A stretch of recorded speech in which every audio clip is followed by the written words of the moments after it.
Today I'm looking at Sons of Anarchy Men of Mayhem the board game, designed by Aaron Dill, John Kovaleski and Sean Sweigart.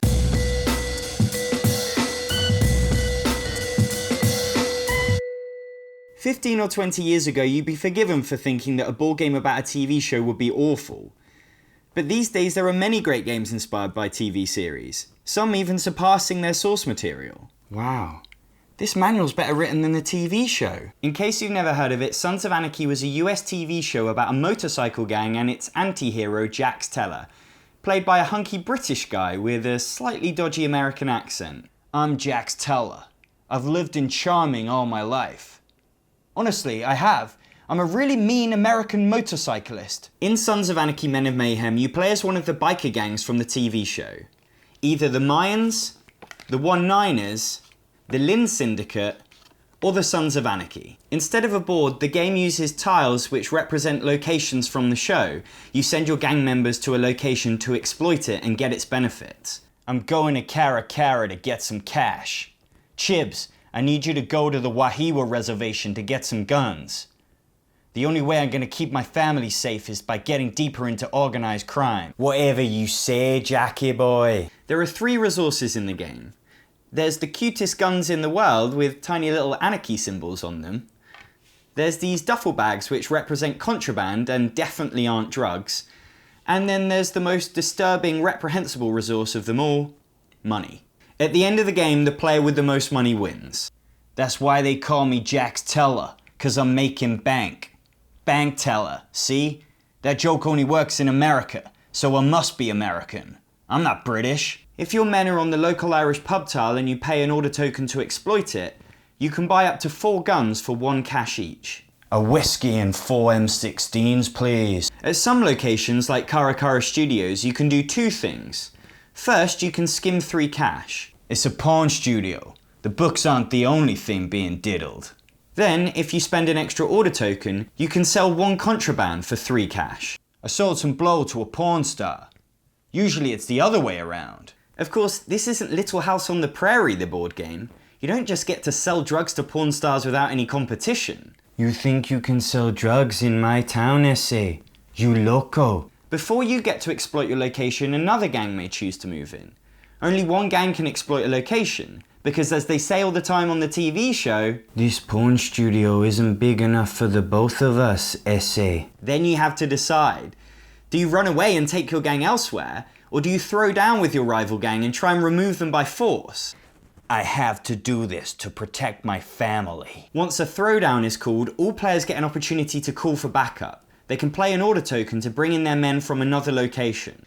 "Chibs, get over here. The mines have threatened to kill my children and my wife." "No, we haven't." "Shut up." "On my way, Jackie boy." Then they have to decide how many guns they're bringing to the fight. They secretly put the amount in their fist and reveal at the same time. "Sorry. You gotta break a few eggs if you want to make mayonnaise." Finally, each player rolls a die and it gets added to their score. Prospects are worth 1 point. Members are worth 2 points.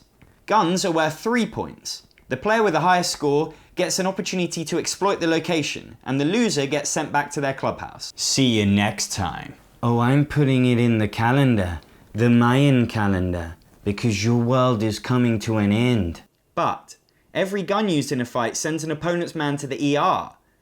So you could win the fight, but if the other player played enough guns, then all your men are going to hospital. "I'm in a bad way, Jackie boy. I never should have left Bonnie, Scotland. My skin's too pale for California anyway. How did I even get a visa here?" And this is one of the many examples of the way this game brings out its theme through its mechanics. Every little rule makes perfect sense for the theme and improves the game at the same time. For example, you can only have as many guns in a fight as you have men. Really? Prospects, the inexperienced new recruits, can't start throwdowns on their own because they're not proper gang members yet. But if attacked, they can defend themselves. "I'll defend the meth lab for you, Mr. Teller. Then can I be in your biker gang?" Guns used in a fight are thrown away after use. "Throw them in the river. This hit can't blow back on us." And at the end of every round, a dice is rolled for every man in the ER to see if they live or not, with a 50-50 chance of survival. The hospital is also a location you can exploit. You can go there to get your hospitalized men sent back to the clubhouse safely. Jackie boy! It's time to go home, Chibs. I need you to protect my family. Aye, okay then. Or a rival gang could sit their men on the hospital to make sure that your men never get out. Oh, hello. Have you come to bring me some grapes? Ah, I only joined a motorcycle gang to make friends. The location tiles fit the theme as well. For example, if you have a throwdown at the hospital or the police station, you can't use guns. And then there's the brilliant heat mechanic. On every player's clubhouse board is a heat track showing how closely the police are watching their gang. You get 1 heat every time you use a gun in a throwdown, and there are certain tiles which, when you exploit them, you get heat as well. Heat is bad for 2 reasons. Firstly, if you ever exceed 4 heat, one of your gang members gets sent to jail, which means you lose him for good. I guess I'll see you in 10 years, Jackie boy. And secondly, with the police on your tail, business suffers. At the end of each round is the black market phase, where players get an opportunity to sell contraband back to the game. The higher your heat is, the less contraband you can traffic. This is all I can sell you with the feds on my back. When one of your members takes the fall and gets sent to jail, your heat resets to 0, so you can sell out one of your guys to help business. You bastard. I only did what was right for the club. And my family. The black market phase is another great example of thematic mechanics in this game.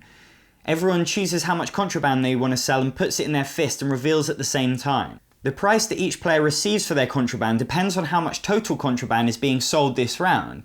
It's simple economics. If everyone's selling drugs at the same time, then the market's flooded and everyone has to lower their price. But if drugs are scarce, then customers are willing to pay a higher price. Jax Teller does it again. There's one more important rule that really ties this game together, and that's that players can trade cash, guns, and contraband with each other at any point, for any reason. And it makes Sons of Anarchy a wonderful game. You can bribe people. Please, it doesn't have to end in a fight. I'll give you 5 cash if you leave right now. Arm other players. And give you this gun to use against the 1-9ers. I swear on my mother's life. Or double-cross players. I hate my mother. The possibilities are endless, and it's brilliant fun coming up with new creative tactics to make more money or just get your own way. I'm gonna give you 2 cash and you're gonna go to the crematorium and give your heat to the Lin cartel so one of their members goes to prison. What if I don't? Then I'll throw down with you, use 5 guns and send all your men to hospital. Fine. If I haven't made it clear already, this is a game that wears its criminal theme well. You do feel like gangsters extorting and threatening each other. But does it feel like Sons of Anarchy? When this game was announced, I was really excited about it. I assumed or hoped that the game would focus on what makes the show great, the interpersonal intrigue, the Hamlet-inspired power struggle within Sam Crow with ladder climbing and personal objectives and backstabbing. But this game isn't like that. My agent said Hamlet and I jumped at the chance. What a fool. That doesn't mean this isn't a brilliant game. It is. You've just got to know what to expect with it.